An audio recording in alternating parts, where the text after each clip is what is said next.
Yani mimi Uhuru niko Ukraine, mimi ninafanya nini huko jameni?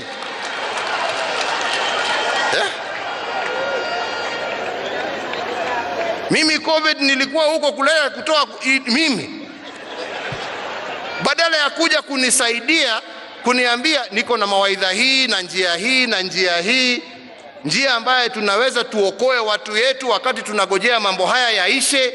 Wewe huko kwa soko na matusi, na wewe unajiita kiongozi na unajiita ati wewe ndio sijui namba ngapi katika nchi ya Kenya. Uko wapi? Badala ya kunisaidia kuondoa hiyo shida, wewe uko kwa soko kusema ulizeni ule. Basi si ungewacha uniwachie mimi nitafute mtu ambaye angenisaidia jameni?